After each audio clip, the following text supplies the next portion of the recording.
Sa ngalan ng Ama, ng Anak, at ng Espiritu Santo.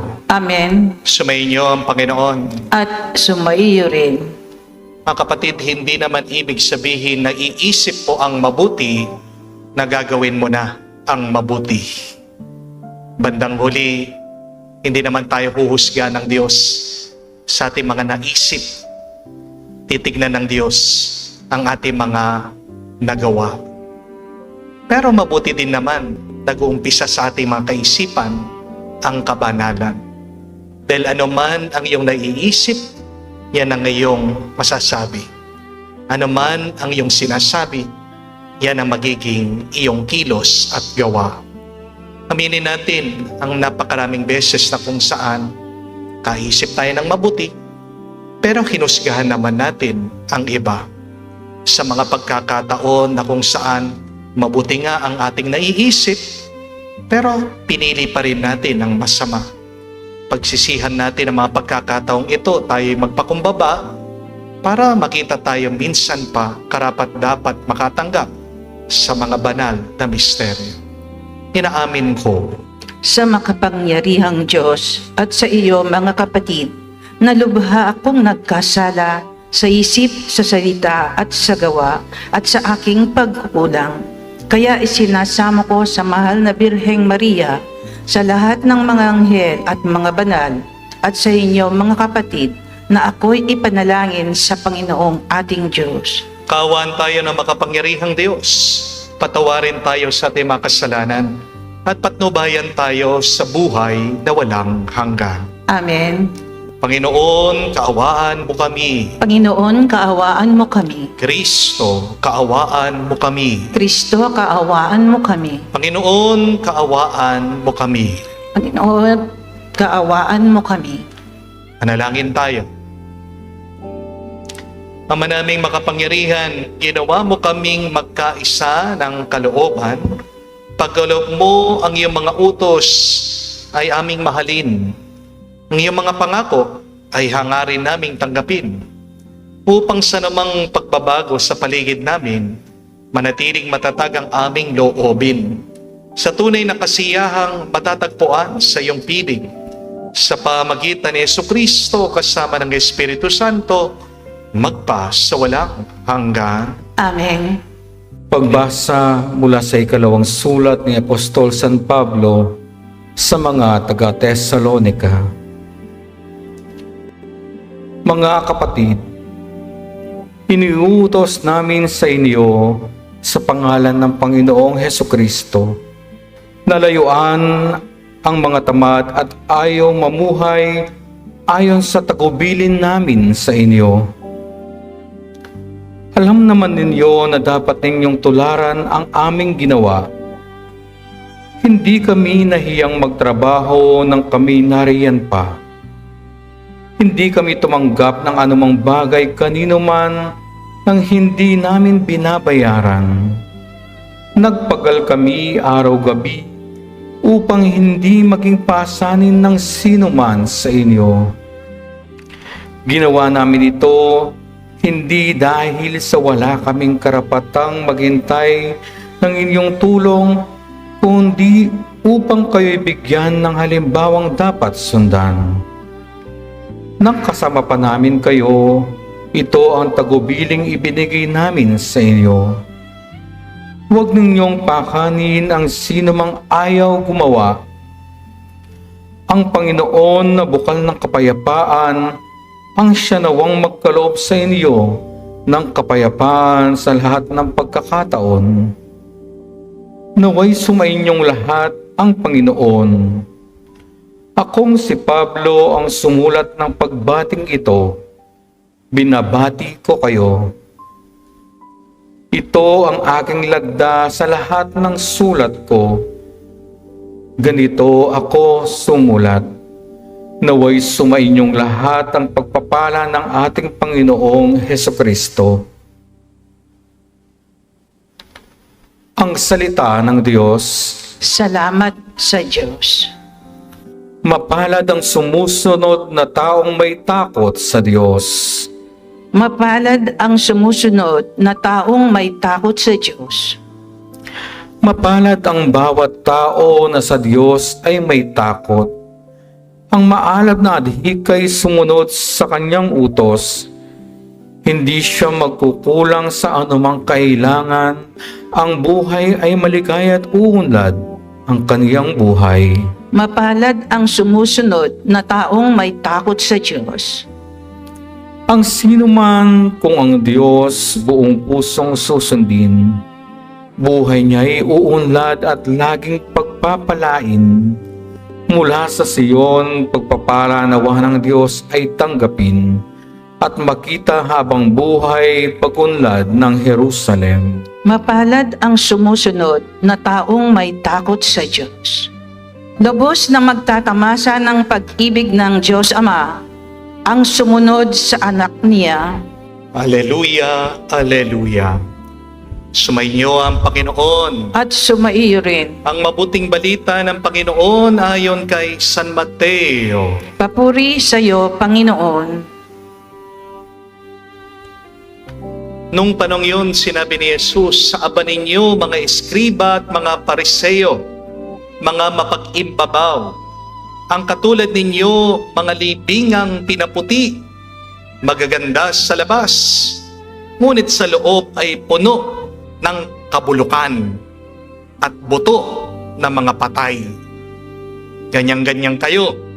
Sa paningin ng tao ay mabubuti kayo, ngunit ang totoo, punong-puno kayo ng pagpapaimbabaw at kasamaan.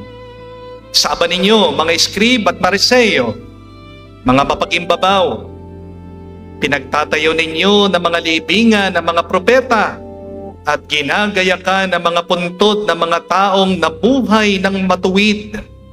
At sinabi ninyo, kung kami sana'y nabuhay sa kapanahunan ng aming mga ninuno, hindi namin ipapapatay ang mga propeta. Sa sinabi ninyong yan, inamin ninyo, kayo'y mga anak na mga nagpapatay sa mga propeta. Sige, tapusin ninyo ang pinasimulan ng inyong mga ninuno." Mga kapatid, ang mabuting balita ng ating Panginoon. Pinupuri ka namin, Panginoong Hesukristo. Magandang araw po muli sa inyong lahat. Hindi ko po alam kung minsan nakapag-comment na rin kayo sa ugali ng mga bata ngayon.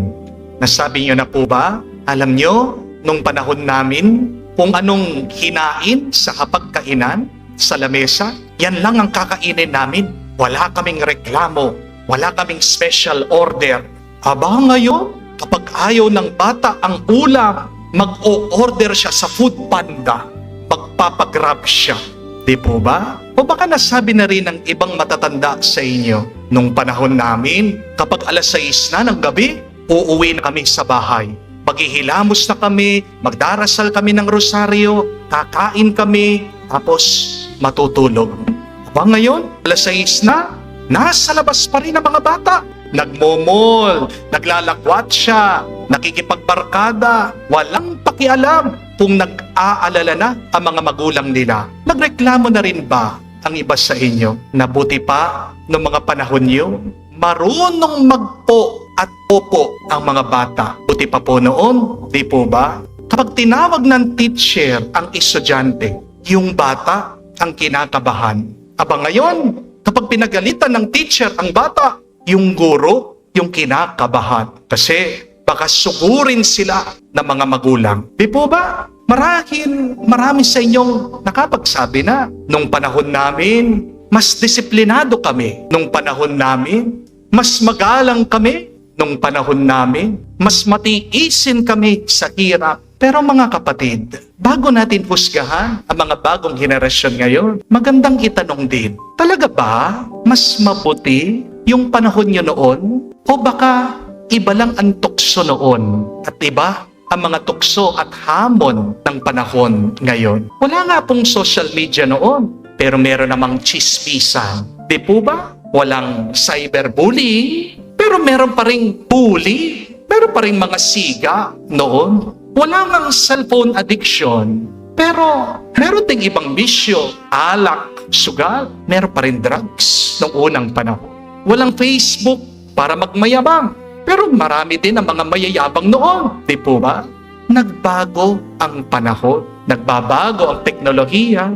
Pero ang puso ng tao, siya pa rin. Kailangan pa rin hubugin. At tandaan, kahit nalaitin mo ang ibang henerasyon, hindi ka naman bumubuti sa panlalait mo. Di po ba? At hindi mo rin natutulungan ng iba kung hinuhusgahan mo lang sila. Amen? That is why we should remember criticizing other generations does not make you better.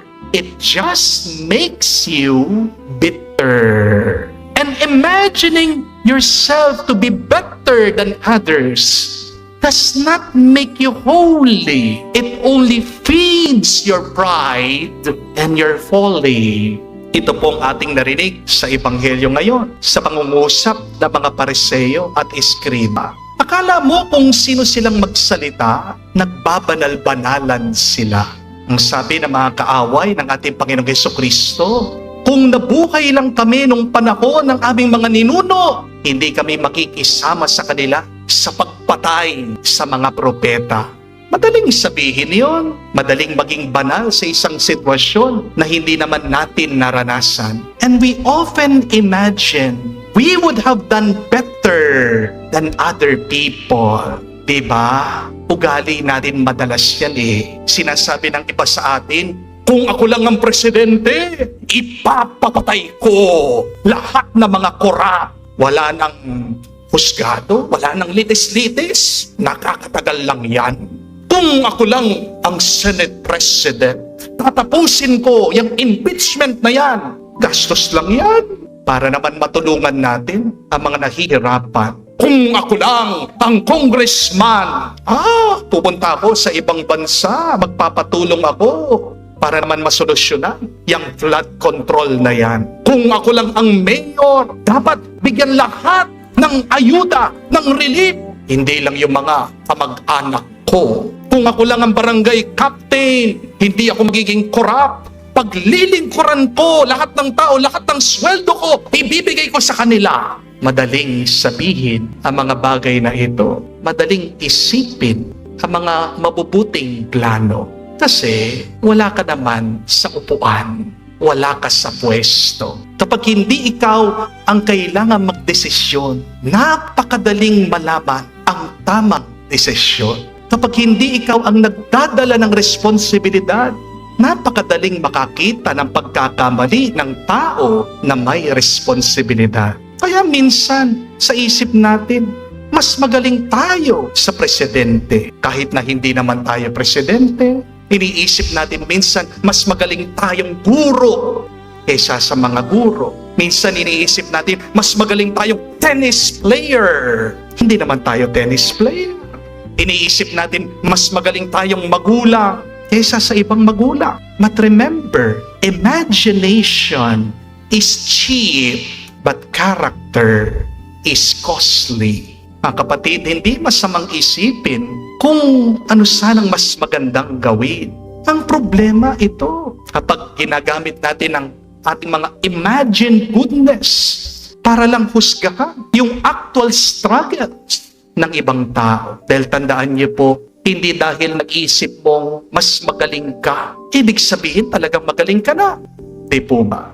Hindi dahil alam mo ang dapat gawin, ibig sabihin yan na nga ang ginagawa mo. Hindi dahil alam mo ang mali ng iba na nagiging tama ka na. There is a big difference, remember this, between knowing what is right and doing what is right. Yan ang problema natin eh.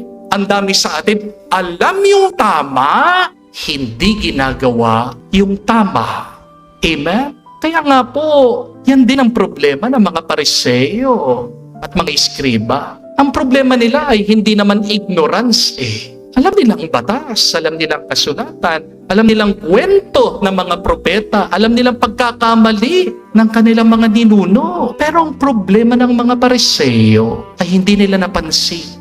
Habang kinokondena nila ang kasalanan ng nakaraan, inuulit naman nila ito sa kasalukuyan. Sinabi nila, kung nandun lang kami, hindi namin papatayin ang mga propeta. Pero nung dumating sa harapan nila, ang pinakadakilang sugo ng Diyos, ang ating Panginoong Jesucristo, anong ginawa nila? Pinakulong nila, pinapako nila sa krus, pinapatay nila. At yan ang panganib. Di po ba? You can condemn yesterday's sin while committing today's version of that same sin. Kaya wag nating tanungin ang ating mga sarili, ano kaya ang magandang gawin ko bukas? Ang mas mahalagang tanong ito, anong gagawin ko ngayon? Huwag mong ipagpapabukas yung kaya mong gawin ngayon. Kasi yung ngayon, sayang na sayang. Di po ba? Hindi mo nga alam kung buhay ka pa bukas. Di po ba? Huwag mong gagawin bukas yung mabuti na kaya mong gawin ngayon. Amen? Huwag mo sasabihin, kung mayaman lang ako, tutulong ako. Kung hindi ka mayaman, pwede ka pa rin naman tumulong ngayon. Hindi po ba? Huwag mong sabihin, kung marami lang akong oras, magsaserve ako sa simbahan. Kahit nakakaunti ang oras mo, maglingkod ka, manalangin ka. Huwag mong sabihin na, kung mabait lang ang asawa ko, magiging mabait din ako, magiging masaya ako. Kahit na hindi mabait yung asawa mo, pwede kang maging mabait, pwede mong piliin na maging masaya. Ngayon, hindi po ba? Understand, my dear friends, holiness does not happen in ifs. Holiness happens in the now. Instead of criticizing, contribute. Instead of imagining, move. Instead of talking, act. Meron pong isang lalaki, araw-araw, nagre-reklam, nasabi, napakarumi naman dito sa Pilipinas. Napakarumi naman, puno ng basura ang kalsada namin. Wala naman disiplina. Ito mga kabarangay ko. Ano ba naman yan? Walang ginagawa, ang walang kwentang gobyernong ito. Isang araw, meron pong isang matandang lalaki nagbigay sa kanya ng walis. At sabi niya, itong matanda, ito sa reklamador na lalaki, alam mo, ang dami mong oras nagre-reklamo tungkol sa dumi sa basura. Kung sanang ginamit mo yung oras mo para linisin ang kalsada, hindi sana lumilis-linis ng kakaunti. Oo nga naman po, no? Diba? May panahon ka para punahin ang mali. Pero darating ang punto na kailangan mong itanong, bukod sa pagpuna, bukod sa panlalait, bukod sa pagkikriticize, ano bang ginagawa kong mabuti? Because criticism, yes, will identify the problem. But contribution becomes part of the solution. So don't spend your whole life pointing at other people. Dahil tandaan niyo po, kapag nakaturo ka sa iba, ilang pong daliri ang nakaturo pabalik sa'yo? 3. Di po ba? Tinuturo mo pagkakamali ng iba. Ganyan kayo, ganito kayo. Pero ang tanong, 3 daliri. Ikaw, anong pagkakamali mo? Ikaw, ako, anong mga pagkukulang ko? Ikaw, ako, anong kailangan kong ituwid, ayusin, linisin sa aking sarili? Stop imagining the good you would have done yesterday or tomorrow. Start doing the good God is asking you to do today. Kaya mga kapatid, instead of always asking, ano ang mali sa kanila? Baka magandang itanong, pagmunihan mo sa iyong sarili, ano naman ang maitutulong ko sa iba? Remember, instead of criticizing, contribute. Instead of condemning, correct with love. Instead of destroying, build. And instead of endlessly pointing out what is wrong, become part of what makes it right. Dahil bandang huli, di naman po tayo huhusga ng Diyos ayon sa mga mabuting naisip natin.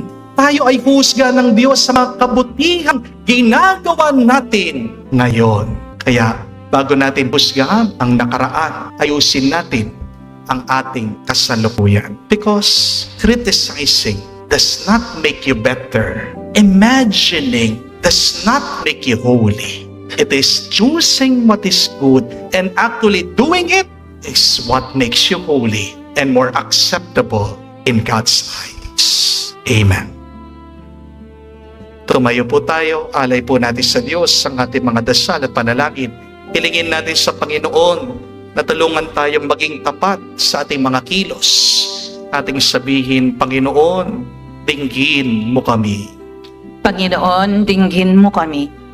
Sa ating buhay bilang bayan ng Diyos, naway matugunan natin ang mga hamon ng Ebanghelyo sa pamamagitan ng ating tapat na pagsaksi. Manalangin tayo sa Panginoon. Panginoon, dinggin mo kami. Atin nawang maiwasang gumawa ng mga bagay dahil lamang sa ating pagnanasang tumulad sa karamihan o dahil sa ating pagkukunwari. Manalangin tayo sa Panginoon. Panginoon, dinggin mo kami.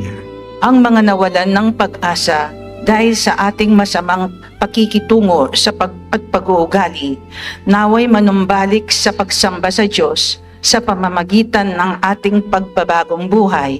Manalangin tayo sa Panginoon. Panginoon, dinggin mo kami. Sa katahimikan po ng ating puso, sabihin natin sa Diyos ang ating mga personal na pangangailangan. Ama, tulungan mo kaming sambahin ka na may katapatan sa aming puso at makalapit kami sa iyo sa Espiritu at sa katotohanan. Hinihiling namin ito sa pamamagitan ni Kristo, aming Panginoon. Amen. Manalangin kayo mga kapatid para ang ating mga paghahain ay kalugdan ng Diyos, Amang makapangyarihan. Tanggapin nawa ng Panginoon itong paghahain sa iyong mga kamay, sa kapurihan niya at karangalan, sa ating kapakinabangan at sa buong sambayan niyang banal. Ama naming lumikha, pinagkamit mo kami ng iyong pagpupkup, pakundangan sa isang pampalagi ang paghahandog. Kaya't sa iyong sambayanan, iyong ipagkaloob ang pagkakaisa at kapayapaang nagbubuklod, bunga ng aming mga alay na iyong kinalulugod.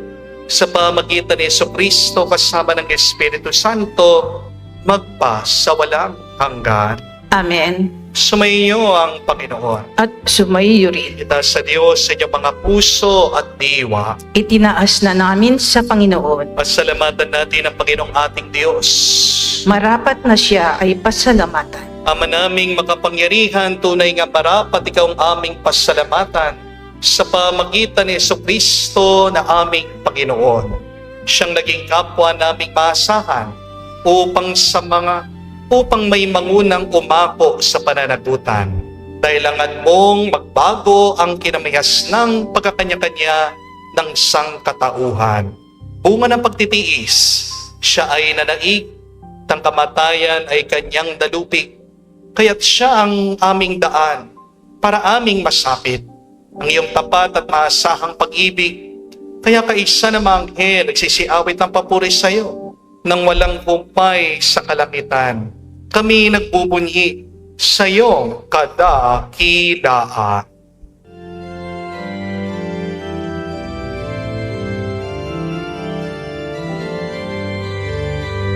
Santo, Santo, Santo, Panginoong Diyos ng mga hukbo, napupuno ang langit at lupa ng kadakilaan mo.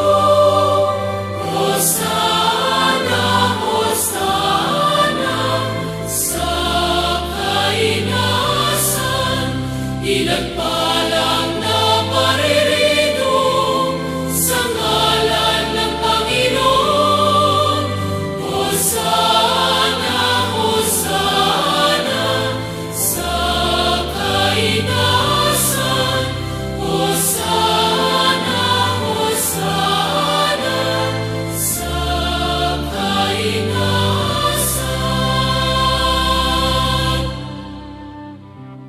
Ama naming banal, ikaw ang bukal ng tanang kabanalan. Kaya't sa pamagitan ng iyong Espiritu, gawin mong banal ang mga kaloob na ito upang para sa amin maging katawan at dugo ng aming Panginoong Jesucristo. Bago niya pinagtiis ang pusang loob na maging handog, hinawakan niyang tinapay, Pinasalamatan kanya, pinaghati-hati niya iyon, inabot sa kanya malagad at sinabi, tanggapin ninyong lahat ito at kanin. Ito ang aking katawan na ihahandog para sa inyo.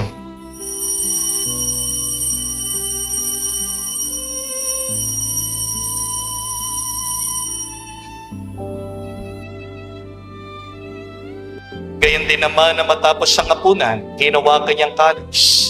Muli kanyang pinasalamatan, nabot niyang kalis sa kanyang malagad at sinabi, tanggapin ninyong lahat ito at inumin. Ito ang kalis ng aking dugo, ng bago at walang hanggang tipan. Ang aking dugo na ibubuhos para sa inyo at para sa lahat, sa ipagpapatawad ng mga kasalanan. Gawin ninyo ito sa pag-alaala sa akin.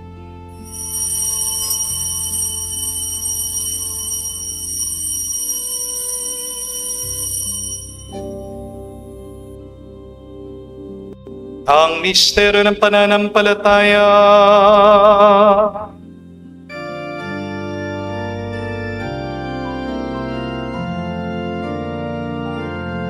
Si Kristo ay namatay, si Kristo ay nabuhay, si Kristo ay babalik sa wakas, sa wakas ng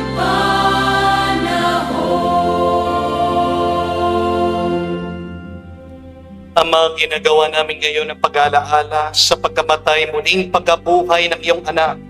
Kaya tinialay namin sa iyong tinapay nagbibigay buhay at ang kalis na nagkakaloob ng kaligtasan. Kami nagpapasalamat dahil kami yung minarapat na tumayo sa harap mo para maglingkod sa iyo. Sinasama namin kami magsalo-salo sa katawan at dugo ni Kristo ay mabuklod sa pagkakaisa sa pamagitan ng Espiritu Santo. Ama, lingapin mong iyong simbahan laganap sa buong daigdig. Puspusin mo kami sa pag-ibig kay San Leon ang aming Santo Papa, si Florentino aming Arsobispo ng Tanang Kaparian. Alalahanin mo rin ang aming mga kapatid na nahimlay may pag-asang sila'y muling mabubuhay. Gayon din naman lahat ng mga pumanaw. Kawaan mo sila at patuloyin sa iyong kaliwanagan. Kawaan mo at pangitapatin kaming lahat, makasalo sa iyong buhay na walang wakas. Kaisa na mahal na Birhen Maria, Ina ng Diyos. Kaisa ni San Jose, ang kanyang malwalhating esposo. Kaisa ng mga apostol, lahat ng mga banal na namuhay dito sa daigdig na kalugod-lugod sa iyo. May pagdiwang nawa namin ng pagpupuri sa ikararangal mo sa pamagitan ng iyong anak kaming Panginoong Jesucristo. Sa pamamagitan ni Kristo, kasama niya at sa Kanya, lahat ng parangal at papuri ay sa iyo, Diyos Ama, makapangyarihan, kasama ng Espiritu Santo, magpasawalang hanggan. Amen, Amen, Amen, Amen, Amen,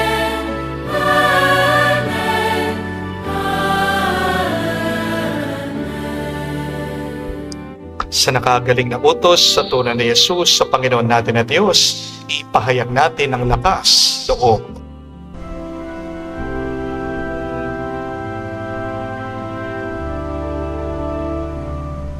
Ama namin, sumasalangit ka,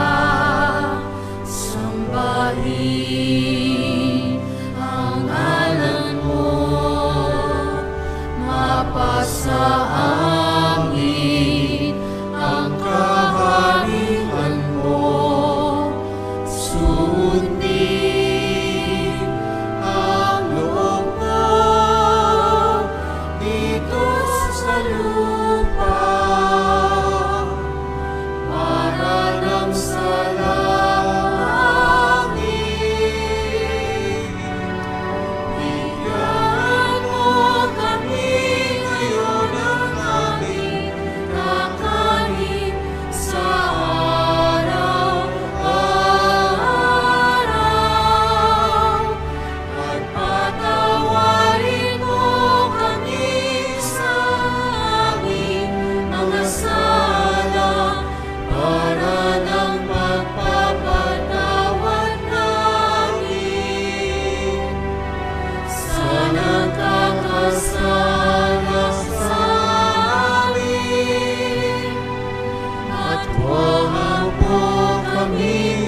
Hinihiling namin kami adya sa lahat na masama, pagkalooban ng kapayapaan araw-araw, ligtas sa kasalanan, ilayo sa lahat ng kapamakan, samantalang aming pinanabikan ang dakilang araw ng pagpapahayag ng tagapagligtas naming si Hesu Kristo.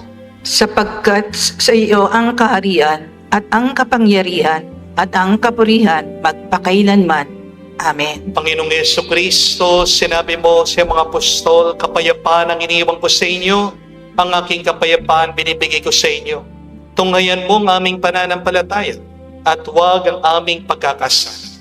Pagkalooban mo kami ng kapayapaan at pagkakaisa ayon sa iyong kalooban, kasama ng Espiritu Santo, magpa sa walang hanggan. Amen. Kapayapaan ng Panginoon ay laging sumainyo. At sumaiyo rin. Bigayan po tayo ngayon ng kapayapaan sa bawat isa. Pisuin niyo po, kapayapaan po sa inyong lahat.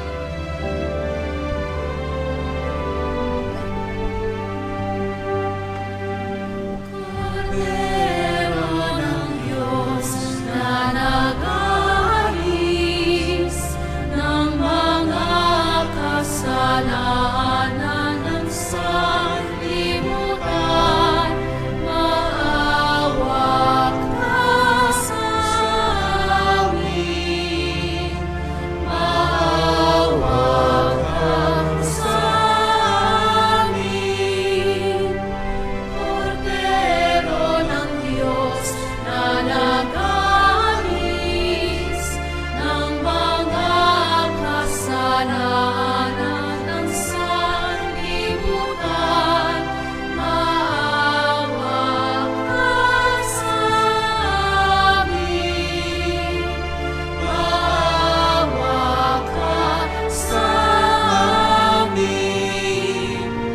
Cordero ng Diyos na nag-aalis ng mga kasalanan ng sanlibutan, ipagkaloob mo sa amin ang kapayapaan. Mga kapatid, naririto ang ating Panginoong Jesucristo, ang Kordero ng Diyos. Siyang nag-aalis sa mga kasalanan ng sanlibutan. Mapalad tayong lumalapit sa piging ng Kordero. Panginoon, hindi ako karapat-dapat na magpatuloy sa iyo. Ngunit sa isang salita mo lamang, gagaling na ako.